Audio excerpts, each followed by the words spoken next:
हाय बच्चों, कैसे हैं आप लोग। आई थिंक आप सभी लोग ठीक होंगे। और पिछली वीडियो में हम लोगों ने जो बात किया था वो हमने बात किया था फर्स्ट लॉ ऑफ थर्मोडायनेमिक्स के बारे में।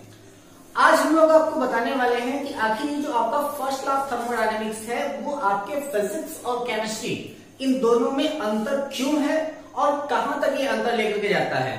तो बने रहे हमारे इस वीडियो के साथ लास्ट तक, बड़े ध्यान से इसको देखें और अपनी नोट्स बनाते रहें ताकि आपको हर एक चीजें, हर एक पॉइंट आसानी से समझ में आ सके।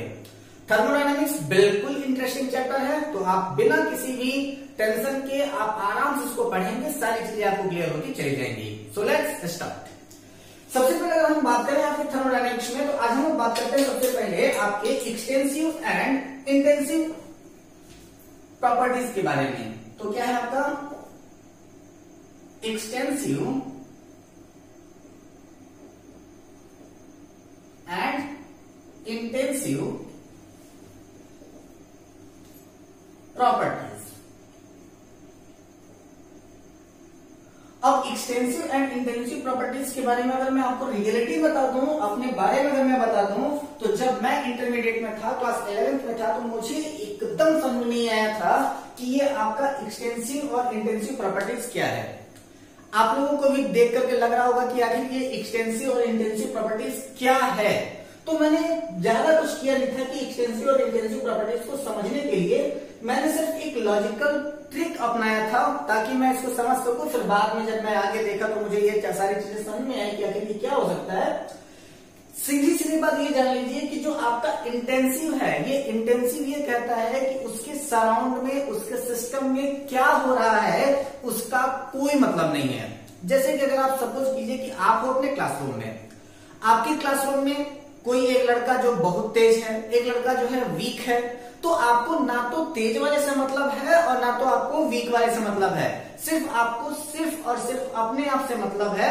और अगर आप सिर्फ और सिर्फ अपने से मतलब रख रहे हो तो इसका मतलब है कि आप इंटेंसिव हो। और अगर आप किसी के ऊपर डिपेंडेंट हो तो डिपेंडेंट होने का मतलब कि तब आप क्या हो, आपके एक्सटेंसिव हो। तो इसका डेफिनेशन के थ्रू हम लोग देख लेते हैं कि आपका एक्सटेंसिव और इंटेंसिव क्या है। तो सबसे पहले हम लोग बात करते हैं आपके एक्सटेंसिव की।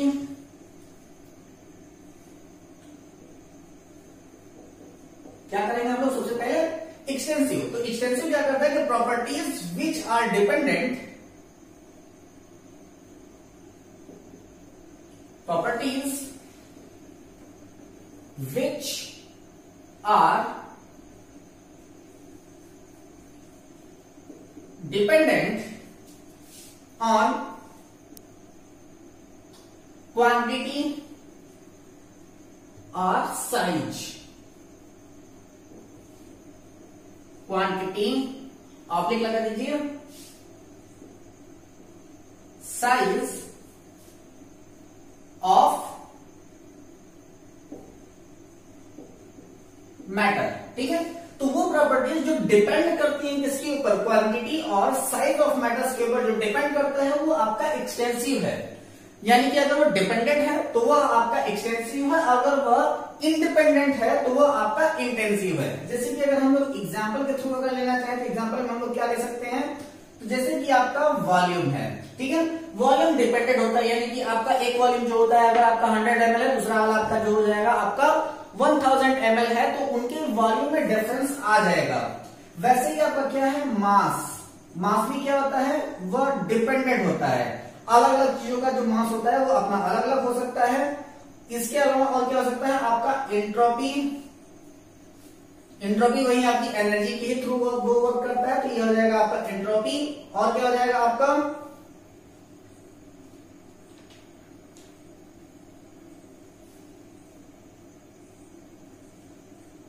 एंथैल्पी।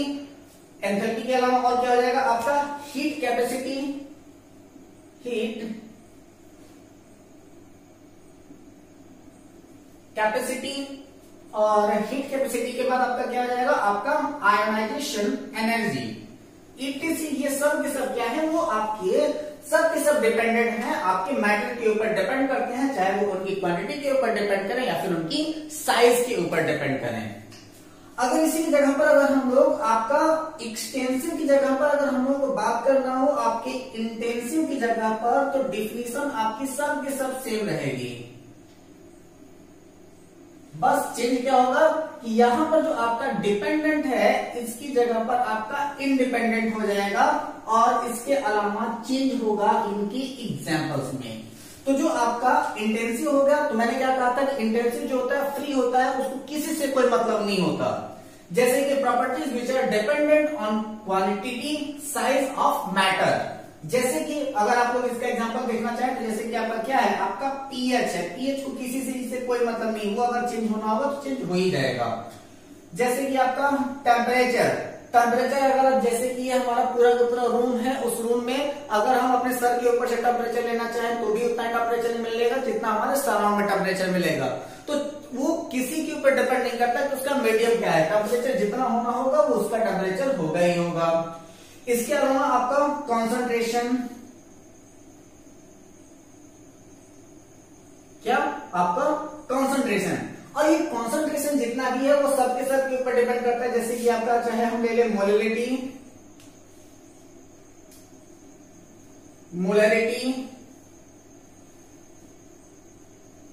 मोल फ्रैक्शन,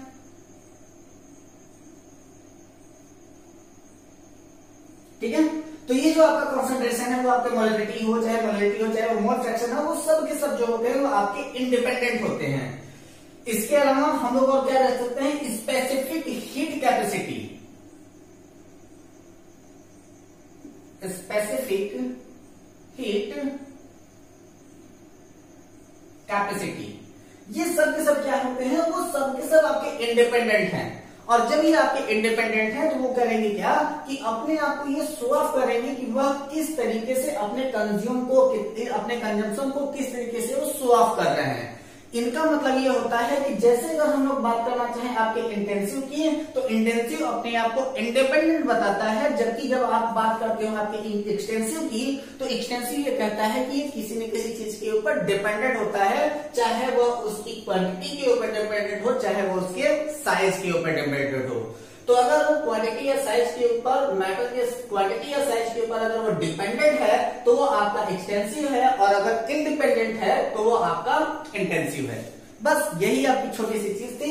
आप केवल इसके एग्जाम्पल ध्यान में रखें, और डिफिनीशन तो अपने आप लोगों को याद हो ही जाएगी, कोई टेंशन रहेगा नहीं इसमें। अब हम यहाँ पर बात करने जा रहे हैं आपके applications of first law of thermodynamics का, और ये बहुत ही ज्यादा इंपॉर्टेंट है, और यही बताता है कि आखिर जो हमारा फिजिक्स का फर्स्ट लॉ है वो आपके केमिस्ट्री के फर्स्ट लॉ से डिफरेंस किस तरीके से है। तो हम लोग क्या बात कर रहे हैं यहाँ पर, application of first law of thermodynamics, application of first law of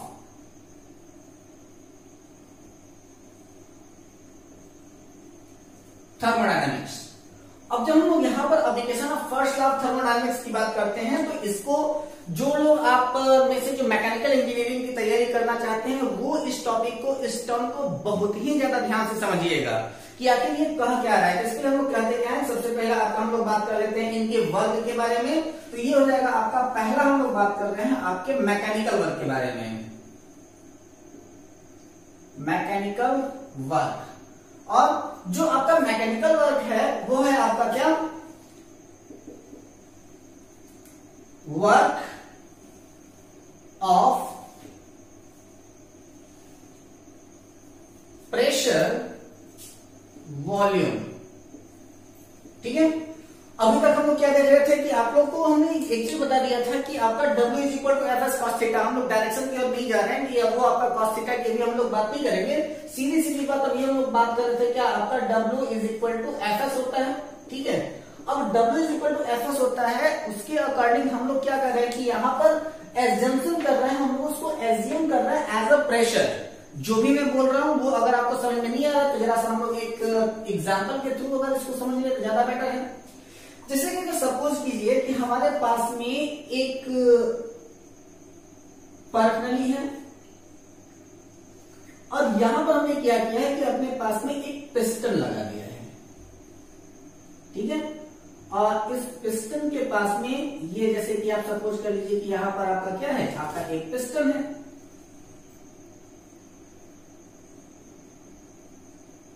ऐसे, ठीक है। अब जैसे आपका ये पिस्टन है तो इसके पास में एक फोर्स लग रहा होगा जिसको हम लोग कहते हैं पी एक्सटेंशन, यानी कि एक्सटर्नल हम इसके ऊपर एक प्रेशर दे रहे हैं। अब इसके ऊपर जब हम लोग एक्सटर्नल प्रेशर दे रहे हैं तो आपका दूसरे साइड में अगर इसकी कैपेसिटी अगर देखा जाए तो यहां पर प्रेशर देने पर ये जो पिस्टन है वो थोड़ा सा या फिर जितना प्रेशर हम देंगे, जितना प्रेशर हम जनरेट करेंगे उस प्रेशर के अकॉर्डिंग वो क्या करेगा, बिल्कुल आकर के इसके पास में सटता चला जाएगा, है ना, ऐसे। ये आपका ऐसे, ये भी क्या है आपका Px है, यानी कि हमने एक्सटर्नल फोर्स दिया है। तो अब अगर आप सपोज कीजिए कि यहाँ पर अगर आपका कोई मान लीजिए कि आइडल गैस वगैरह कुछ भी अगर है तो ये क्या होगा, आपका सिंक कर जाएगा। जैसे कि अगर आप लोगों को बचपन में इंजेक्शन तो लगा ही होगा, है ना। अब इंजेक्शन में क्या होता है, डॉक्टर करता है क्या है कि धीरे धीरे धीरे धीरे यहां से इसको पकड़ेगा और उसको पिस्टन को धीरे धीरे दबाता चला जाता है और यहां से आपका जितना भी लिक्विड मटेरियल होता है वो निकल करके उसके अंदर चला जाता है ना। तो अब यहाँ पर क्या है कि अगर इसी चीज को अगर हम लोग देखें तो यहाँ पर इसका जो वॉल्यूम था वो आपका V0 था, यानी कि यही से हमने स्टार्टिंग किया था। और इसके V0 होने का मतलब यह है कि अब यहां पर जो आपका आएगा वो आपका क्या आ जाएगा, आपका V इंड के लिए आ जाएगा, या फिर हम लोग V1 कह देते हैं, इसको हम लोग V लास्ट मान लेते हैं। तो इसका मतलब है कि यहां से लेकर के यहां तक इसने कुछ न कुछ डिस्टेंस तो ट्रेवल किया ही होगा, जिसको हम लोग मान लेते हैं कि इसने L डिस्टेंस को ट्रेवल किया है। यानी कि ये आपका थोड़ा सा और इधर आया और ये यहां पर आ गया, तो इसने क्या किया है कि इसी L डिस्टेंस को इसने ट्रेवल किया है। अब जिस डिस्टेंस को इसने ट्रेवल किया है उसी चीज को थोड़ा सा हम लोग ग्राफिकल देख लेते हैं कि आखिर इसने कितना डिस्टेंस ट्रेवल कर लिया है। तो ये मान लिया कि हमने यहां से स्टार्ट किया और ये यहां तक आपका डिस्टेंस ट्रेवल किया, यानी कि यहां तक ये आपका पहुंच गया। तो ये हो जाएगा आपका V इनिशियल और ये हो जाएगा आपका V फाइनल।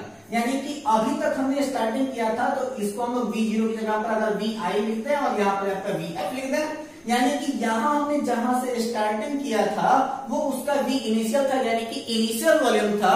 और इसके बाद जब ये जहां पर आकर के स्टॉप हुआ वो होगा हमारा क्या, V फाइनल, यानी कि वो आपका फाइनल वैल्यूम हुआ। इसके बीच में ये जो डिस्टेंस ट्रेवल किया है वह डिस्टेंस आपका कितना है, वह आपका डिस्टेंस हो जाएगा L। अब इसी चीज को अगर हम लोग रिस्पेक्ट ऑफ वर्क अगर देखना चाहें तो उसी को हम लोग देख लेते हैं। सबसे पहले आपका क्या होता है, आपका P is equal to force upon area होता है, इसमें तो किसी को दिक्कत नहीं है ना। P is equal to F by A, यानी कि force is equal to pressure is equal to force upon area. अब यहाँ पर हम लोग करेंगे क्या, इसको अगर इधर सेलेक्ट कर दें तो यहाँ पर क्या हो जाएगा आपका PA is equal to F, ये हो सकता है, कोई दिक्कत नहीं है ना। मैं इसको थोड़ा सा और इधर लिख देता हूं ताकि आपको सही तरीके से दिखाई दे। ये क्या हो जाएगा आपका A को इधर आप कर देंगे तो ये हो जाएगा आपका PA is equal to F। यहां तक तो कोई दिक्कत नहीं होनी चाहिए आप लोगों को।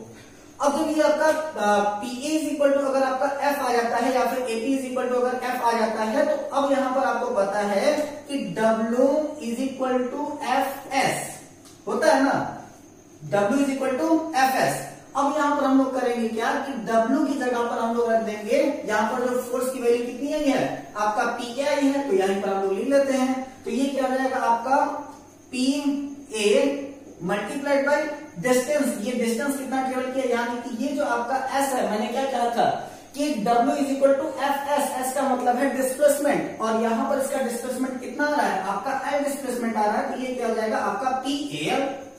ठीक है, अब तो यहां पर कोई दिक्कत नहीं है ना, यहां पर S की जगह पर हमने ले लिया L और यहां पर F की जगह पर हमने ले लिया PA।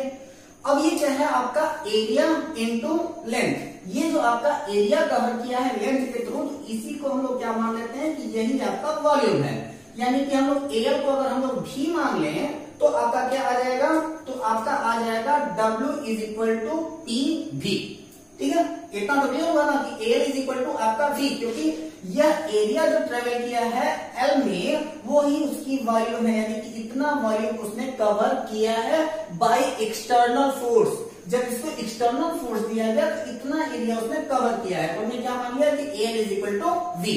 तो अब आपका क्या आ जाएगा W is equal to PV आ गया। अब जैसे ही W is equal to PV आ जाता है तो तो अब हम लोग क्या कहते हैं कि ये जो आपका v है, यह v क्या आ जाएगा, आपका v कैसा आएगा, ध्यान दीजिएगा यहाँ पर बिल्कुल इंपॉर्टेंट चीजें हैं।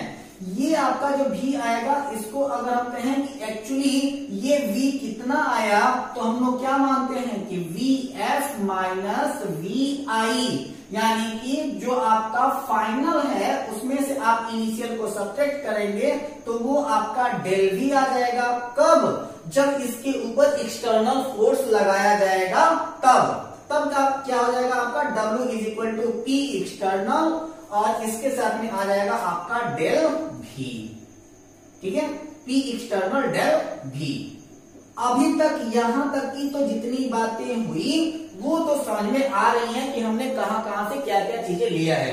एक बार फिर से इसको देख लीजिएगा आप लोग, क्या है आपका P is equal to F by A, यानी कि pressure is equal to force upon area होता है। इस एरिया को हमने ट्रांसफर कर दिया इस साइड में, तो क्या हो जाएगा आपका PA is equal to F हो जाता है। हमको पता है कि W is equal to F S cos theta. जब W is equal to F S cos theta, तो यहाँ पर हम लोग क्या करेंगे, फोर्स की जगह पर PA को रख देते हैं, और यहीं पर आपका क्या हो जाएगा एरिया और आपका डिस्टेंस, इसी को हम लोग मान लेते हैं कि यही आपका वॉल्यूम है। और ये आपका वॉल्यूम कैसा है, आपका फाइनल और इनिशियल के बीच की वैल्यू है। तो यहाँ पर आपका W is equal to PV हो गया, और ये P कैसा है, उसके ऊपर जब एक्सटर्नल फोर्स हुआ तो वो आपका इसी डेल V को कवर किया है, जिसको हम लोग W is equal to P extensive del V कहते हैं। ध्यान दीजिएगा, अब यहाँ पर असली ट्विस्ट यही पर है। तो यहां से आगे की चीजें मैं यहां कर देता हूं, ग्राफ आपका क्लियर रहेगा, तुमको दिखाई देता रहेगा। तो अब यहां पर हम लोग ये मान ले रहे हैं कि ये एक्चुअली जो डेल V यहां पर आने वाला है, ये कभी भी पॉजिटिव नहीं हो सकता। ध्यान दीजिएगा कि फिजिक्स भी यही कह रहा था कि हम लोग यहाँ पर जबरदस्ती भले ही मान लें कि ये आपका डेल V जो है वो हमेशा पॉजिटिव होगा, तो वो पॉजिटिव होता ही नहीं है, वो हमेशा नेगेटिव आता है। क्योंकि यहां पर से जो आपका VF होगा वो हमेशा क्या होगा, छोटा होगा, VI जो होगा वो हमेशा बड़ा होगा, तो वैल्यू आपकी हमेशा नेगेटिव आने वाली है। तो जब आपकी वैल्यू नेगेटिव आ जाती है, तो यहां पर वो जबरदस्ती क्या करता है, P external minus del V, यानी कि अपने आप को सही सिद्ध करने के लिए ये करता क्या है कि अगर इसकी वैल्यू अगर यहाँ पर नेगेटिव आ रही है तो उसको नेगेटिव आने दो, हम उसको नेगेटिव नहीं मानेंगे। उसको हम लोग सीधे सीधे करते हैं क्या है कि उसको हम लोग क्या करते हैं कि अगर ये नेगेटिव हो रहा है तो इसको भी नेगेटिव मान लेते हैं, और ये हो जाएगा आपका W is equal to P external minus del V। ये जबरदस्ती माना गया है, केमिस्ट्री अपने आप को सही सिद्ध करने के लिए उसने ऐसा किया है। जबकि अगर आप फिजिक्स की बात करें तो फिजिक्स ऑलरेडी कहता है कि ये जो होगा वो हमेशा नेगेटिव होगा, तो वो अपना सीधे सीधे इसको नेगेटिव मान करके ही चलता है। लेकिन हम वो क्या कहता है कि वो हमेशा कहता है कि ये नेगेटिव चलेगा, और हम लोग उसको क्या कहते हैं कि ये पॉजिटिव ही आएगा। और उसको पॉजिटिव को पॉजिटिव बनाने के लिए हम लोग करते क्या है, दोनों साइड में माइनस बना देते हैं, यानी कि अगर ये माइनस करो तो इसको भी हम लोग P एक्सटर्नल को हम लोग माइनस ही बता देते हैं। ठीक है, अब यहाँ पर जब ये ऐसी चीजें आती हैं, तब यहाँ पर आपका जो डेल V की ओरिजिनल वैल्यू है उसको पुट करना पड़ जाएगा। तब क्या हो जाएगा आपका W is equal to P external minus क्या हो जाता है आपका, वो हो जाएगा आपका VF माइनस VI, यानी कि जो आपका वॉल्यूम फाइनल में से आपका इनिशियल वॉल्यूम को आप क्या करेंगे, सब्ट्रैक्ट करेंगे, तो आपका क्या आ जाएगा W is equal to minus P external is minus WF minus VI। ये आपका पहला इक्वेशन बन करके सामने आ जाएगा। अब एक्चुअली ये जो आपका पूरा एक्सटेंसिव वाला है ये यहाँ पर नहीं रहेगा, माइनस चार्ज नहीं रहेगा, क्योंकि ये ऑलरेडी माइनस आने वाला है। तो माइनस आने वाला है तो उसमें हम लोग ज्यादा कुछ दिक्कत तो कर नहीं पाएंगे, तो ये उसको ऐसे एज इट इज जैसे है उसको वैसे ही रहने दीजिए। तो आपका क्या आ जाएगा कि आपका आ जाएगा minus PX is equal to minus del V। ऐसा मान सकते हैं कि अगर ये चल सकता है तो ये क्या हो जाएगा आपका W is equal to PX is equal VF minus final और इनिशियल के बीच में ये पहला रिलेशन आया। अब यहाँ पर जो आपका मेन प्रोडक्ट आ रहा है वो आपका प्रोडक्शन कैसे कर रहा है, तो ये जो हमने यहाँ पर अभी माइनस माना हुआ है, एक्चुअली इसको अभी इक्वेशन ना बना, थोड़ा सा इसको वेट करा दें। यहां हम कह क्या रहे थे कि ये वैल्यू जो है वो आपकी नेगेटिव आ रही है, तो इस नेगेटिव का हम लोग करते क्या है कि ये आपका पॉजिटिव ही रहेगा। तो यहां आपको मैंने पहले भी कर दिया क्लियर कि ये क्या है आपका W is equal to PX is equal to del V, ये पॉजिटिव वैल्यू है। ये क्या है आपका W equal to P X minus V, अगर ऐसा करता है तब इसका जो फाइनल प्रोडक्ट वैल्यू बार करके आता है वो क्या आ जाता है, W is equal to minus P external del V, ये आपका आएगा इक्वेशन। क्या हो जाता है, तो चाहे आप इसको यूज करिए चाहे इसको यूज कीजिए, दोनों का वैल्यू सेम आएगा। अब यहां पर एक चीज और छोटी सी यहां पर आपसे मिस हो रही थी जिसको बताना इंपॉर्टेंट लग रहा है, उसको मैं क्लियर कर देता हूं थोड़ा सा। और वो क्या हो जाता है कि अभी थोड़ी देर पहले हम लोगों ने एक इक्वेशन देखा था और उस इक्वेशन में हमने क्या बताया था कि आपका del U is equal to Q minus W, ये हमने इक्वेशन देखा था आपका क्या, फर्स्ट लॉ ऑफ थर्मोडायनेमिक्स का। और जब आपका फर्स्ट लॉ ऑफ थर्मोडायनेमिक्स में हम लोग आगे बढ़ते हैं तो ये आपका डब्ल्यू की वैल्यू क्या आ रही है, पी एक्सटर्नल डेल वी आ रही है, तो यहां पर हम लोग क्या लिख सकते हैं, del U is equal to Q minus, और माइनस के साथ में क्या आ जाएगा आपका पी एक्सटर्नल, साथ में आपका del B, it is nothing but first law of thermodynamics. ये भी क्या है आपका फर्स्ट लॉ ऑफ थर्मोडायनेमिक्स है, ठीक है। फर्स्ट लॉ ऑफ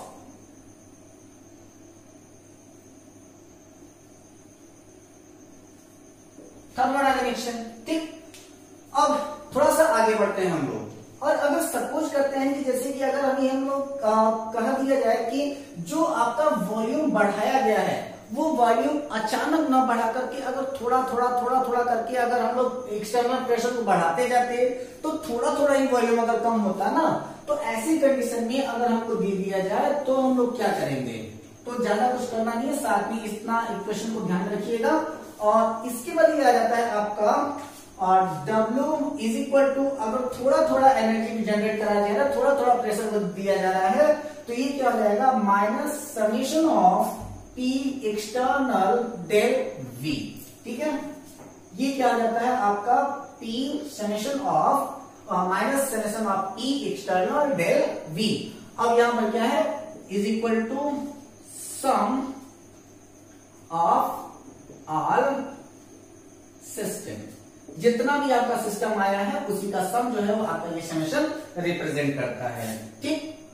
अब इतनी बात तो हम लोग क्या कह रहे थे कि आपका एक्सटर्नल फोर्स के ऊपर हम लोग बात कर रहे थे, लेकिन सपोज कीजिए कि अगर हमसे ये कह दिया जाए कि हम इसी एक्सटर्नल को अगर हम लोग थोड़ा सा अगर समेशन के पॉइंट ऑफ व्यू से लेना चाहिए या फिर इनको इंटीग्रेट कराना चाहे, तो इंटीग्रेशन के फॉर्म में क्या आ जाएगा आपका, उसको भी देख लेते हैं। हम लोग क्या करते हैं कि ये हो जाएगा आपका W external is equal to minus क्या हो जाएगा आपका वी एफ वी आई, इसके साथ आपका पी ई एक्स हो जाएगा, पी एक्सटर्नल डी वी, ठीक है।